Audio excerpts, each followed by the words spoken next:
Hello everyone. In this video we will study about the meaning and classification of resources. इस video में हम संसाधनों के अर्थ और वर्गीकरण के बारे में जानेंगे। देखिए, संसाधन शब्द जो है वो हमारी डेली लाइफ में यूज़ होने वाला वर्ड है, यानी हमारे रोज़मर्रा के जीवन में इस्तेमाल होने वाला या बोला जाने वाला वर्ड है, शब्द है। संसाधन का जो अंग्रेजी पर्याय है वो रिसोर्स है, यानी संसाधन को अंग्रेजी में, इंग्लिश में हम रिसोर्स के नाम से पुकारते हैं। ये जो रिसोर्स शब्द है ये दो शब्दों से मिलकर बना है, री प्लस सोर्स। अब यहाँ री का जो अर्थ है वो है दीर्घ अवधि से, और जो सोर्स का अर्थ है वो है साधन। यानी अगर हम इन दोनों वर्ड्स को कंबाइन करें, दोनों अर्थों को हम कंबाइन करें तो हम क्या बोलेंगे? दीर्घ अवधि के साधन। या दूसरे शब्दों में हम कहना चाहें तो हम ये कह सकते हैं कि संसाधन वे स्रोत हैं जिन पर दीर्घ अवधि तक मानव समाज निर्भर रहता है। यानी दीर्घ अवधि तक हमारी जो भी नीड्स हैं, जो वो उनकी जो पूर्ति जो चीज़ कर रही है वो संसाधन कहलाती है। सामान्य भाषा में हम संसाधन के अर्थ को समझाना चाहें तो हम कह सकते हैं कि संसाधन मानवीय पर्यावरण के वे पक्ष हैं जिनके द्वारा मनुष्य की आवश्यकताओं की पूर्ति में सुविधा होती है और सामाजिक उद्देश्यों की भी पूर्ति होती है। यानी हमारे एनवायरनमेंट के वे एस्पेक्ट हैं, वे तत्व हैं जो मनुष्य की आवश्यकताओं की पूर्ति करते हों, और आवश्यकताओं की पूर्ति के साथ साथ हमारे जो सामाजिक जो उद्देश्य हैं, सोशल ऑब्जेक्टिव्स हैं, वो भी पूरे होते हों, तो वो तत्व सभी क्या कहलाते हैं? संसाधन कहलाते हैं। सो resources are those aspects of man's environment which facilitate the satisfaction of human wants and the attainment of social objectives. अब ये जो संसाधन शब्द है, रिसोर्स जो शब्द है, उसको बहुत विद्वानों ने अपने अनुसार परिभाषित करके समझाना चाहा है।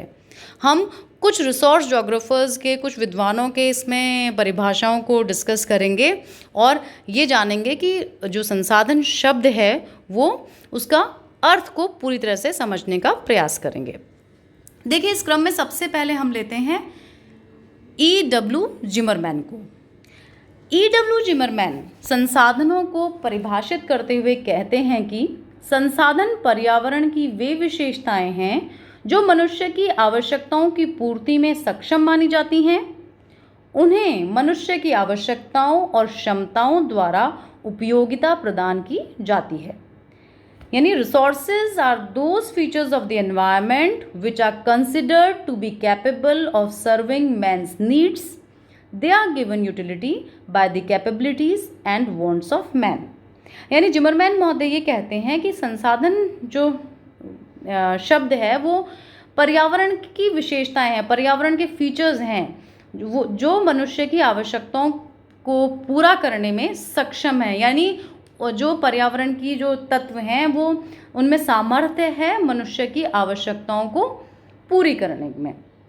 और ये जो मनुष्य है वो मनुष्य इन तत्वों को अपनी आवश्यकताओं और क्षमताओं द्वारा उपयोगिता प्रदान करता है। यानी मनुष्य को किस प्रकार की ज़रूरत है उन तत्वों से, और साथ ही मनुष्य की जो क्षमता कितनी है। जैसे क्षमता में हम लेंगे मनुष्य का ज्ञान, उसका तकनीकी नॉलेज। किसी भी वस्तु को अपने अनुसार यूज़ करने के लिए हमें ज्ञान की या तकनीकी ज्ञान की आवश्यकता होती है। तो मनुष्य में जितना ज्ञान होगा, यानी जितनी उसमें मानसिक क्षमता होगी, उस हिसाब से ही वो उस पर्यावरण के उस तत्व को उपयोगिता प्रदान करेगा। तो ये क्लियर हो गया होगा आपको कि संसाधन वे विशेषताएं पर्यावरण की जो मनुष्य की आवश्यकताओं को पूर्ति करने में सक्षम मानी जाती हैं, और उन्हें मनुष्य की आवश्यकताओं और क्षमताओं द्वारा उपयोगिता प्रदान की जाती है। अगले जो स्कॉलर रहे हैं, विद्वान रहे हैं, वो हैं P.E. मैकनॉल। P.E. मैकनॉल कहते हैं प्राकृतिक संसाधन वे संसाधन हैं जो प्रकृति द्वारा प्रदान किए जाते हैं और मानव के लिए उपयोगी होते हैं। यानी natural resources may be defined as those resources which are provided by nature and which are useful to man।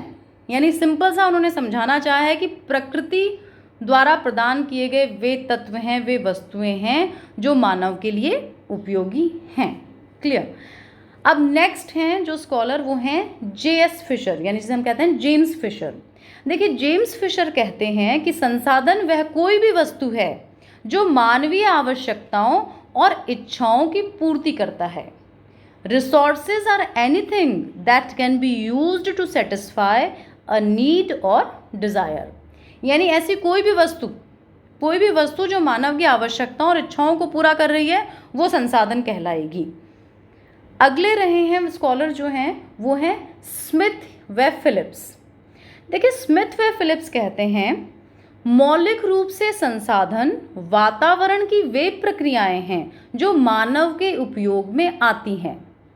Fundamentally, resources are merely environment functioning in the service of man।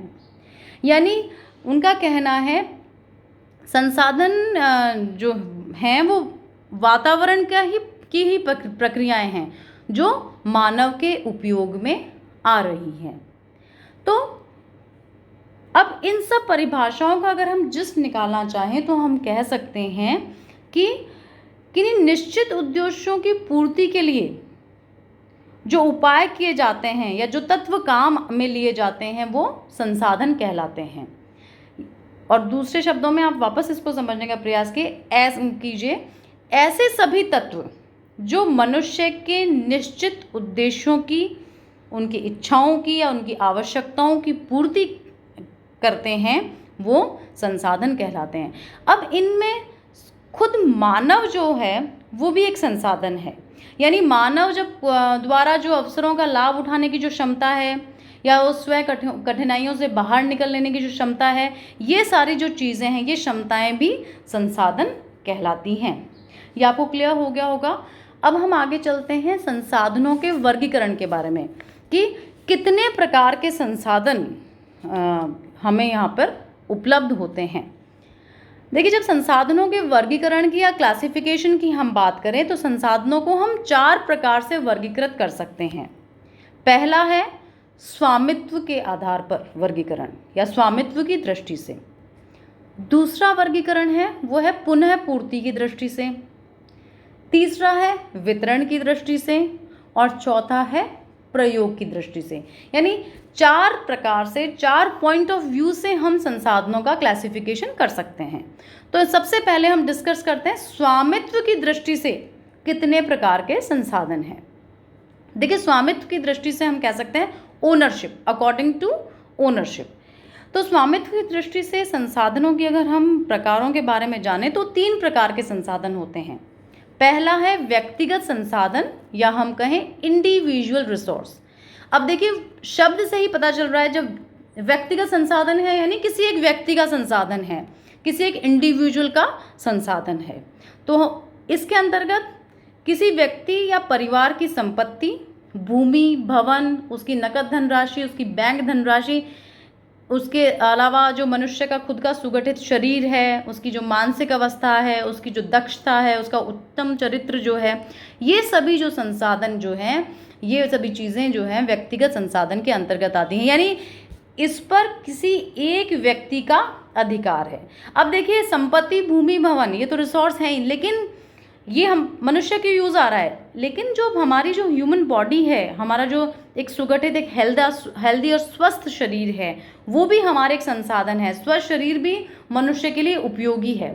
साथ ही जो हमारी मानसिक क्षमता है, ये भी किसी व्यक्ति का खुद का संसाधन है। तो ये सभी चीज़ें जो हैं ये व्यक्तिगत संसाधन के अंतर्गत आती हैं। अगला है राष्ट्रीय संसाधन या हम कह लें नेशनल रिसोर्स। अब इसमें पहला था व्यक्ति का, अब ये आ गया राष्ट्र का, यानी सारे राष्ट्र के जो संसाधन हैं वो।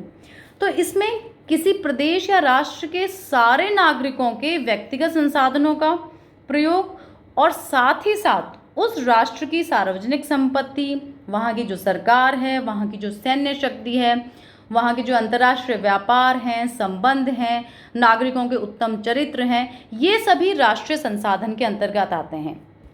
यानी जितनी भी सार्वजनिक संपत्ति है, साथ ही साथ जो उस राष्ट्र में रहने वाले व्यक्तियों की व्यक्तिगत संपत्तियां हैं वो सभी सम्मिलित रूप से राष्ट्रीय संसाधन या नेशनल रिसोर्स कहलाती हैं। तीसरा है विश्व संसाधन या हम कह लें इंटरनेशनल रिसोर्स। देखिए, इसके अंतर्गत समस्त विश्व की भौतिक और अभौतिक वस्तुएं मानव मात्र की समृद्धि और कल्याण के लिए जो उपयोगी हैं वो सभी वस्तुएं इसमें सम्मिलित हैं। यानी पूरे विश्व के अंदर जितनी भी फिजिकल, भौतिक और अभौतिक वस्तुएं हैं जो मानव कल्याण के लिए उपयोगी हैं वे सभी इसके अंतर्गत इंटरनेशनल रिसोर्स के अंतर्गत आ जाती हैं। इसमें विश्व के सभी राष्ट्रों के जो भी संसाधन हैं, चाहे उन राष्ट्रों में रहने वाले व्यक्तियों के संसाधन हो, चाहे सार्वजनिक संसाधन हो, इन सभी को हम सम्मिलित करते हैं।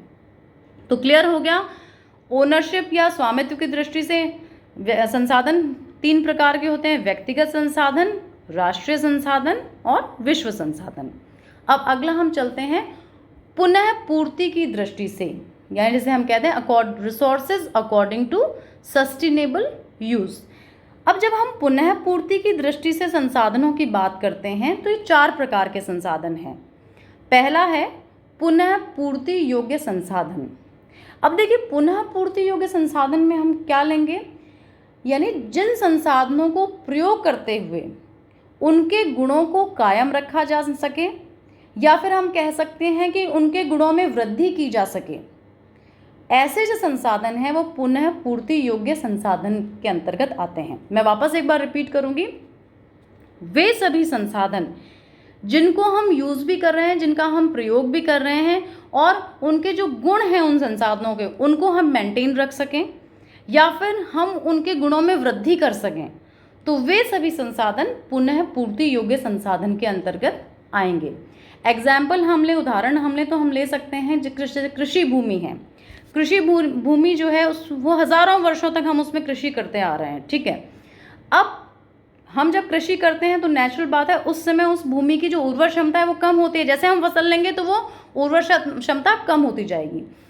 अब अगर हम उस भूमि के गुणों को मेंटेन नहीं करेंगे, उसकी उर्वर क्षमता को मेंटेन नहीं करेंगे तो वो बंजर हो जाएगी।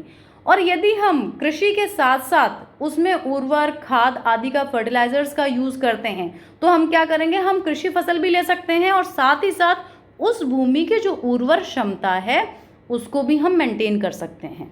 तो ये जो भूमि है ये पुनः पूर्ति योग्य संसाधन के अंतर्गत आती है क्योंकि हम इसका यूज़ भी कर रहे हैं और साथ ही साथ भूमि का गुण क्या होता है, उसकी उर्वर क्षमता, और उसकी उर्वर क्षमता को भी हम मेंटेन रख सकते हैं। तो जिसकी क्षमता को हम मेंटेन रख सकते हैं वो पुनः पूर्ति योग्य संसाधन के अंतर्गत आती है।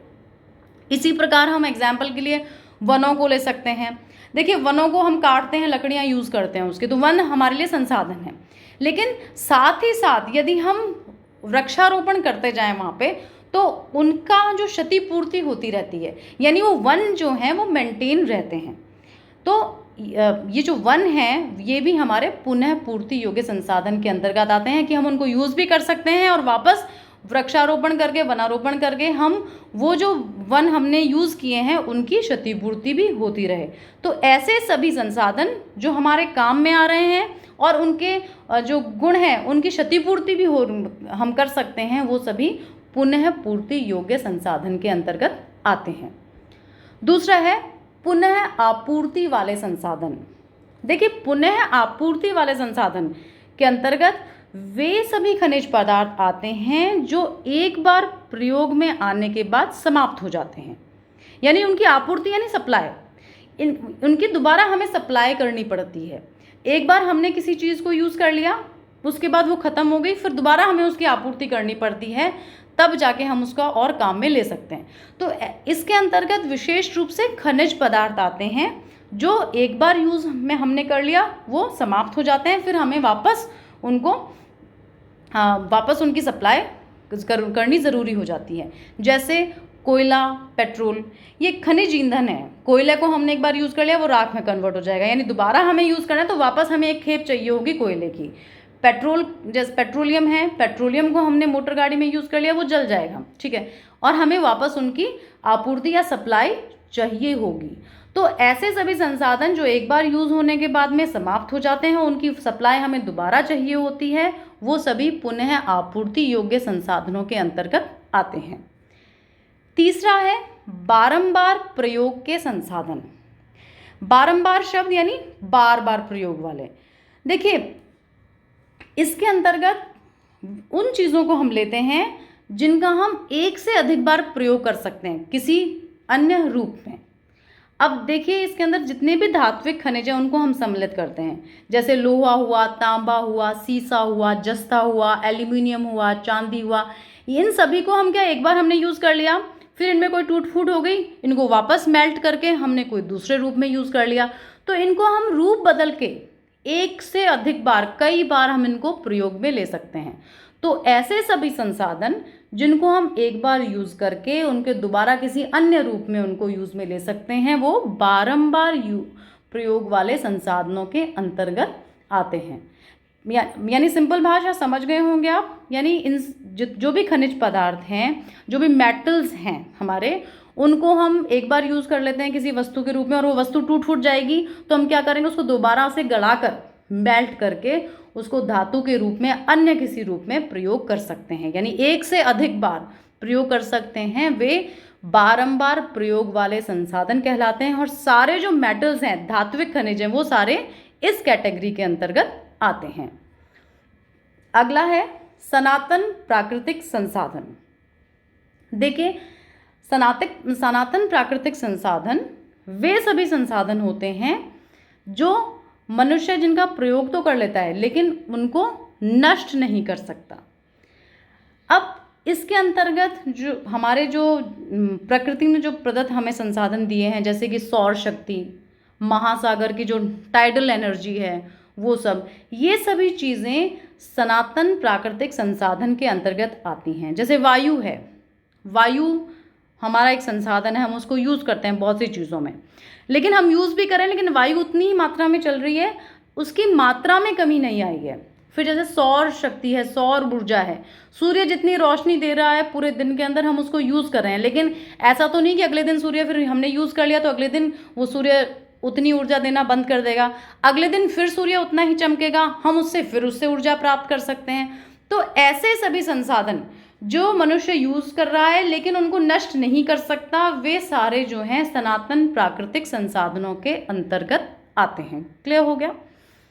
अब हम चलते हैं तीसरे वर्गीकरण की ओर, जो है वितरण की दृष्टि से, या हम कह सकते हैं क्लासिफिकेशन अकॉर्डिंग टू डिस्ट्रीब्यूशन। देखिए, वितरण की दृष्टि से संसाधन फिर से 4 प्रकार के हैं। पहला है सर्वगत या सर्वसुलभ संसाधन, जिसे हम इंग्लिश में कहते हैं यूबिक्विटीज, यानी सर्वगत या सर्वसुलभ संसाधन। यानी इसके वर्ड देखिए आप, सर्वसुलभ यानी हर जगह हमें अवेलेबल हो, हर जगह हमें सुलभ हो, वो सर्वसुलभ संसाधन कहलाता है। इसके अंतर्गत हम विशेष रूप से जो वायुमंडल की में विद्यमान जो गैसेस हैं, नाइट्रोजन, ऑक्सीजन आदि, उनको हम लेंगे। यानी हम जहाँ पे भी जाएं ये गैसेस हमें अवेलेबल हो जाएंगी। ठीक है, या एक रूम में हम बैठे हैं, हो सकता है उस टाइम हमें सूर्य की रोशनी ना प्राप्त हो रही हो, या सूर्य की जो ऊष्मा है वो हमें ना प्राप्त हो रही हो, लेकिन उस कमरे में भी, उस रूम में भी हमें जो गैसेस हैं एनवायरनमेंट की, वो हमें अवेलेबल होंगी। तो इसलिए हम उसको सर्वसुलभ संसाधन के अंतर्गत रखेंगे। दूसरा है सामान्य सुलभ संसाधन, जिसे हम कहते हैं कॉमनैलिटीज। सामान्य सुलभ संसाधन के में हम उन सभी संसाधनों को रखेंगे जो सामान्य रूप से हमें हर जगह उपलब्ध हो जाते हैं, जैसे कृषि योग्य भूमि, मिट्टी, जल, या जो पशुचारण भूमि है वो।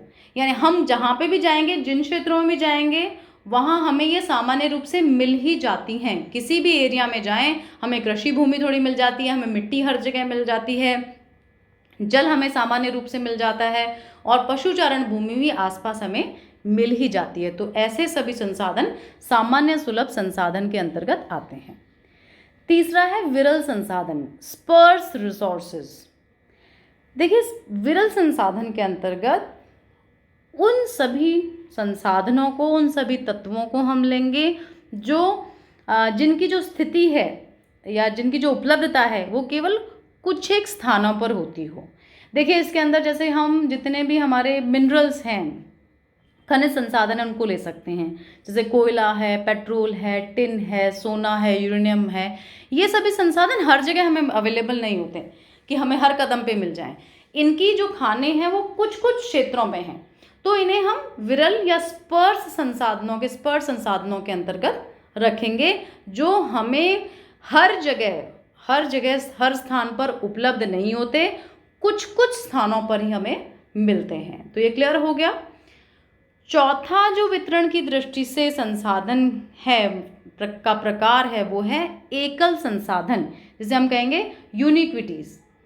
देखिए एकल संसाधन, एकल मतलब एक, दैट मीन्स पूरे विश्व में केवल एक दो स्थानों पर जो संसाधन मौजूद हो वो एकल संसाधन के कैटेगरी के अंदर की श्रेणी के अंदर आएगा। यानी हर जगह नहीं अवेलेबल है, केवल एक या दो स्थानों पर ये वस्तु अवेलेबल होती है, वो एकल संसाधन के अंतर्गत आती है।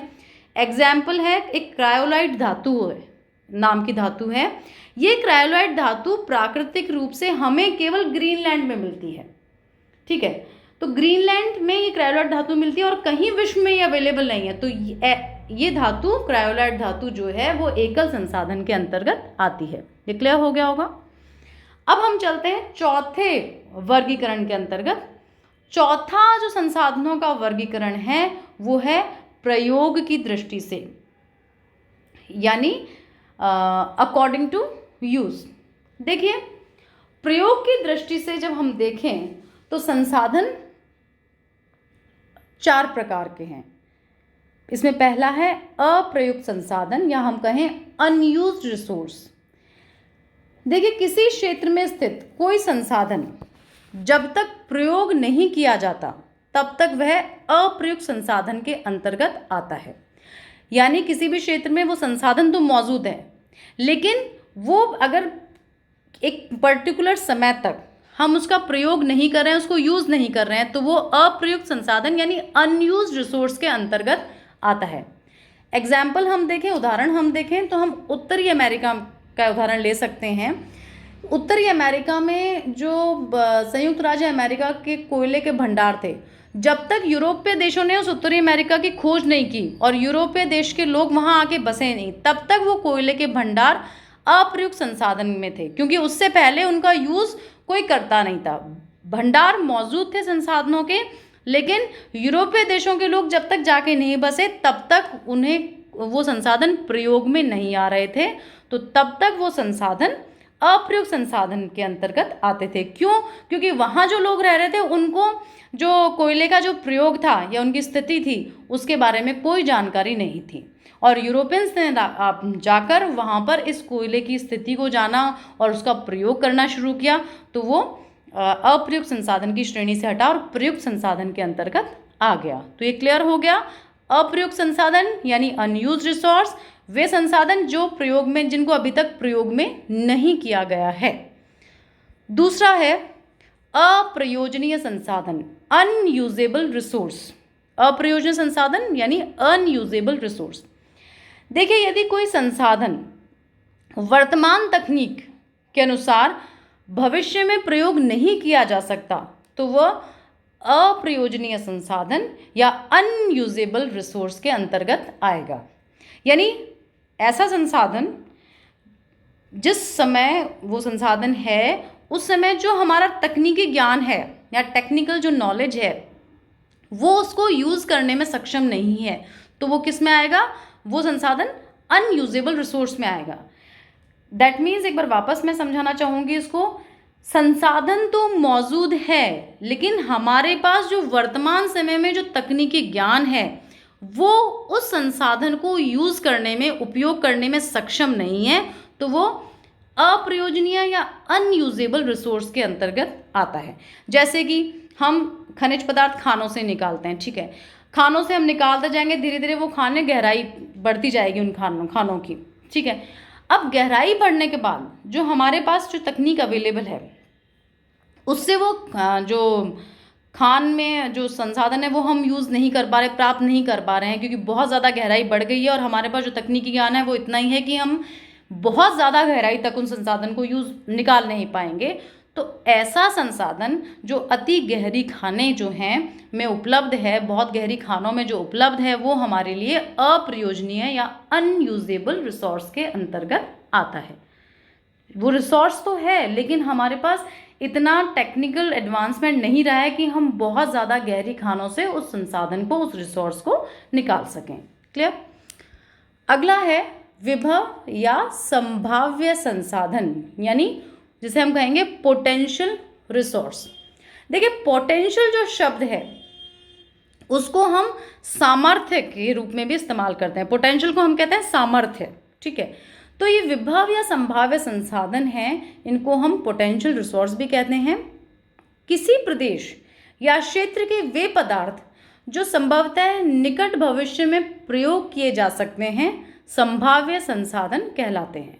यानी ऐसे सभी पदार्थ जिनको हम फ्यूचर में, निकट भविष्य में यूज़ कर सकते हैं, वो इस कैटेगरी के अंदर, इस संभाव्य संसाधन या हम कह सकते हैं पोटेंशियल रिसोर्स के अंतर्गत आते हैं। यानी उन पदार्थों में क्षमता है उपयोग में आने की, या उन पदार्थों में हम कह सकते हैं क्षमता है आवश्यकताओं की पूर्ति करने की।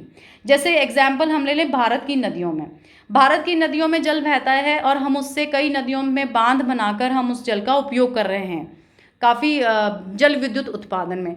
लेकिन वर्तमान समय में भी हमारे यहाँ जितनी भी नदियाँ हैं उनके जल का जो उपयोग है जल विद्युत उत्पादन में या अन्य कार्यों में काफ़ी उनकी क्षमता से काफ़ी कम हो रहा है।